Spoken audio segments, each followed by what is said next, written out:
สบายดีพี่น้องมื้อนี้เราจะมาฟังพระคำของพระเจ้านำกัน ในพระคำลูกาบทที่17ข้อ11หาข้อ19ซึ่งในเรื่องนี้ได้เว้าถึงพระเยซูทรงโพธิ์รักษาสายขี้ทูต10คนพญาติขี้ทูตเป็นพญาติที่ติดต่อง่าย ซึ่งในเมื่อก่อนคนที่เป็นพญาตินี้มักจะถูกสังคมรังเกียจและถูกแยกออกจากสังคม ให้พวกเราที่จะมาฟังเรื่องราวนี้นำกัน และอยากให้พี่น้องที่จะจินตนาการเบิ่งว่าถ้าเราอยู่ในสถานการณ์นั้น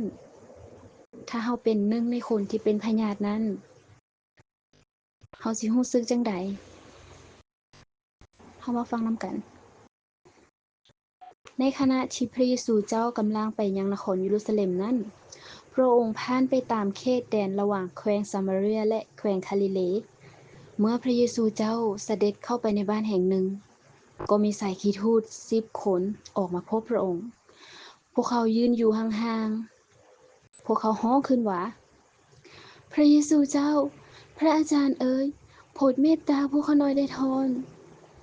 เมื่อพระเยซูเจ้าเห็นสายเหล่านั้น ก็กล่าวแก่พวกเขาว่า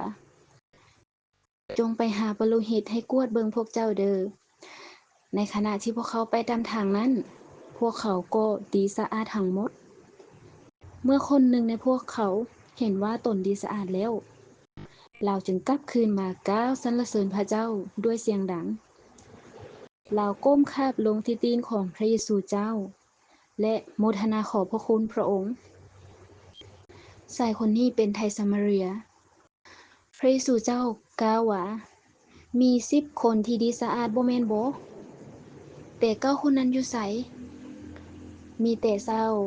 ต่างชาติคนนี้ผู้เดียวเท่านั้นบ่ที่กลับมาโมทนาขอบพระคุณพระเจ้า แล้วพระเยซูเจ้าก็กล่าวแก่ลาว่าจงลุกขึ้นและไปซะความเชื่อของเจ้าได้เฮ็ดให้เจ้าหายดีแล้ว ซึ่งในเรื่องนี้จะเตือนเฮาและจะสอนให้เฮาว่าอย่าลืมที่จะขอบคุณพระเจ้า หลายๆครั้งที่เฮาได้สิ่งที่เฮาต้องการ ได้สิ่งที่เฮาขอ เฮามักจะไปสมชื่นยินดีกับสิ่งที่เฮาได้ จนลืมที่จะมาขอบคุณผู้ที่ประทานให้เฮาขอพระเจ้าอวยพร